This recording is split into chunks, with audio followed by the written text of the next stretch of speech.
Welcome Leo to your in-depth monthly horoscope for October 2024 for the Ascendant, the Sun or the Moon. Please do take advantage of your year 2025 personal horoscope forecast based on your unique birth data. If you order it now, you can get the rest of year 2024 free, plus your life roadmap report and 30% off. On the screen now is the event chart right at the start of the month. As ever, we need to be mindful of your ruler, the Sun. And the Sun is being shadowed in a dazzling way by Mercury, the planet of communication.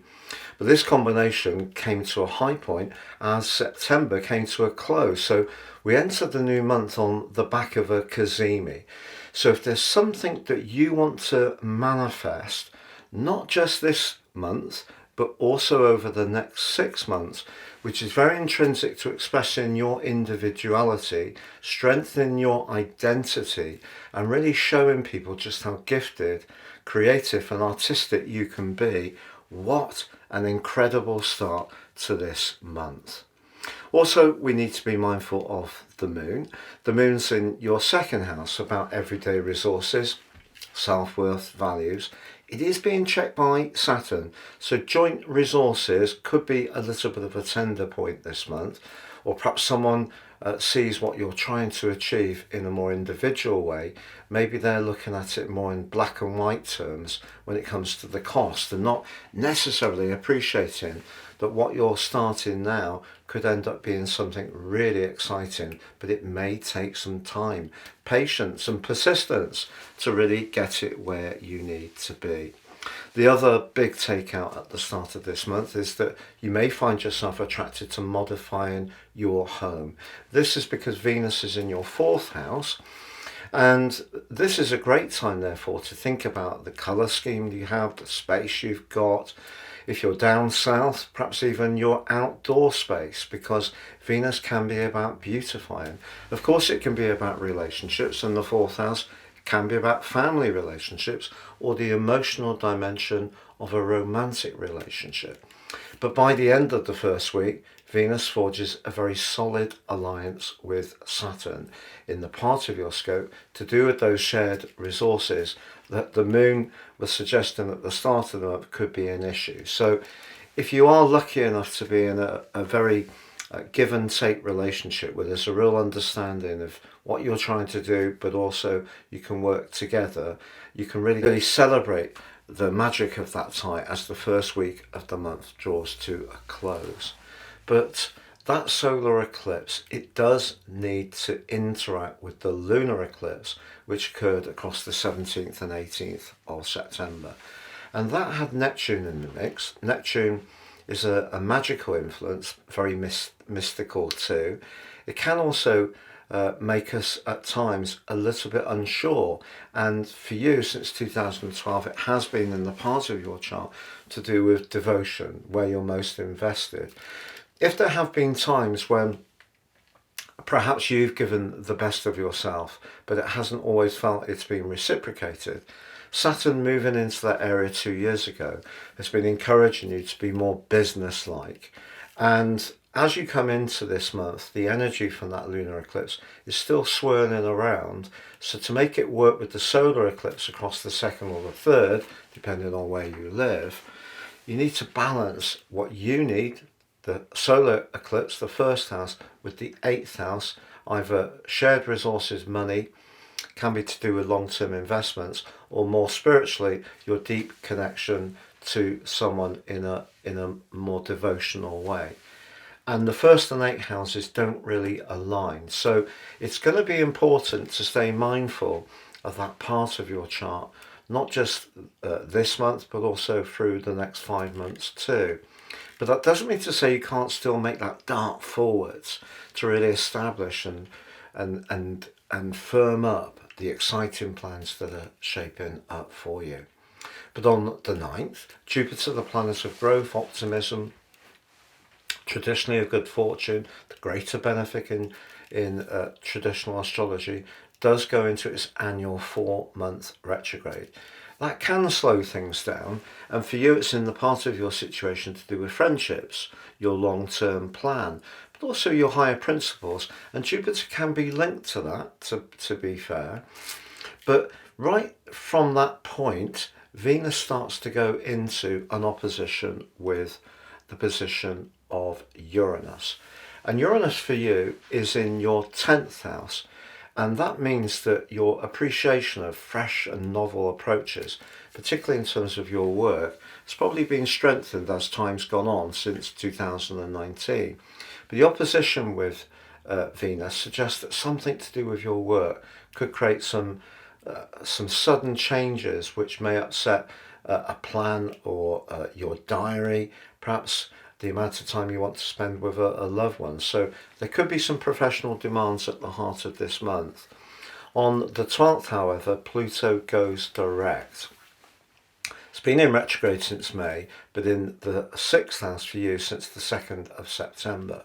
So if you have found yourself since then thinking very much about practicalities, work, your physical well-being, Pluto going direct is obviously an asset. Once it goes back into Aquarius on the 19th of November, relationships come much more sharply into focus.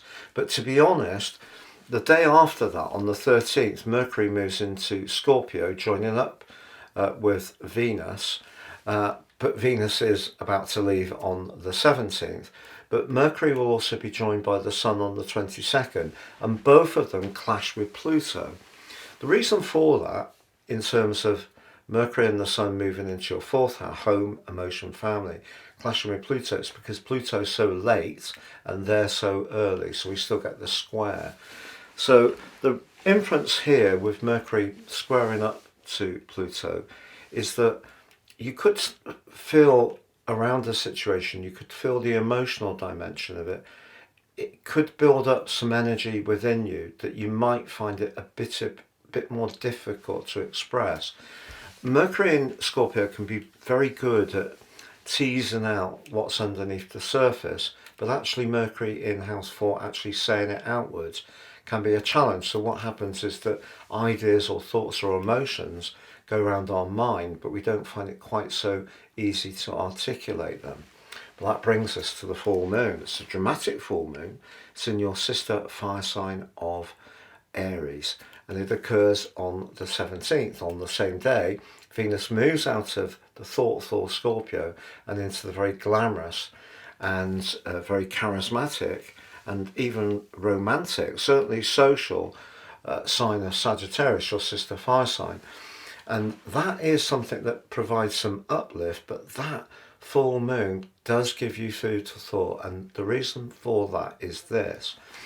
For you, Aries represents the 9th house, which is your higher principles, travel, expansion, independence. The Sun, however, is in the 3rd house of quick communications, but they're T-squared by Mars. And Mars is in your 12th house. Has been since the 4th of September, will be to the 4th of November. It's going to come back there on the 6th of January to the 18th of April. So a mightily long 22-week period. If we think that Mars usually makes its way through each sign for 6 weeks, it did start its process in the sign of Cancer for you by potentially making you more conscious of stuff from your past. What Mars can do in the 12th house, because the 12th house can be about secret enemies, Mars can be about anger, but the 12th house can also be about our psychology, our shadow side, the parts of ourselves that we're not so aware of, or conversely we don't really want to look at. Could be to do with past upsets, separations. And it's possible that this particular full moon could be very triggering for emotions coming up from the depths. But if that happens, and you do feel a need to express them, the chances are you're going to express things very directly, because Mars is the ruler of the sign of Aries, of course, and the 9th house is where you need to feel that your more profound ideas and beliefs can have an outlet. So you could feel more emotional on that full moon for the following 2 weeks.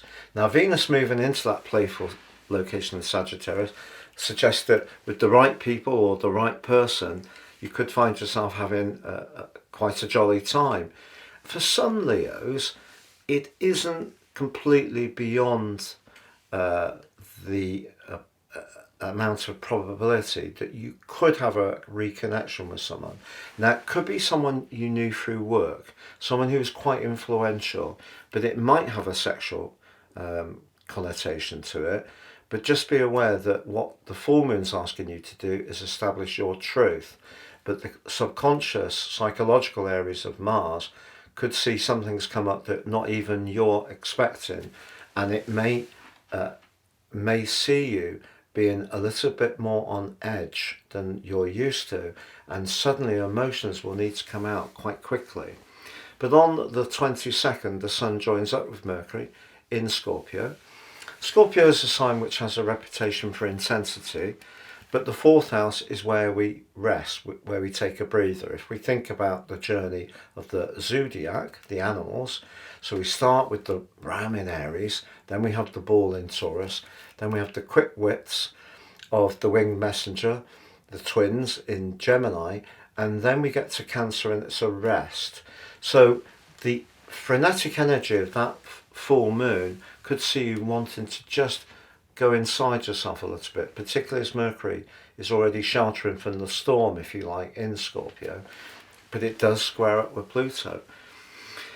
If you feel that in a current relationship, someone's not really understanding and really giving you the support that you need to manifest that big plan that's definitely going to come with the solar eclipse, you could feel quite on edge towards the end of this month. Venus then goes into a clash with Saturn in House 8. If you feel someone's a bit controlling or possessive or a bit jealous, doesn't really like you having your own friends, that could be an issue. And then in the last week, Mars goes into a mighty opposition with Pluto.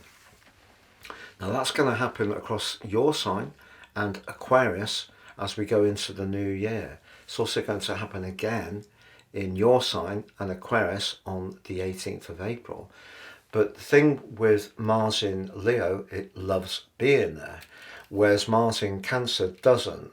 So that psychological energy could be activated by a work-based relationship, I feel, as this month draws to a close. Why would I say that?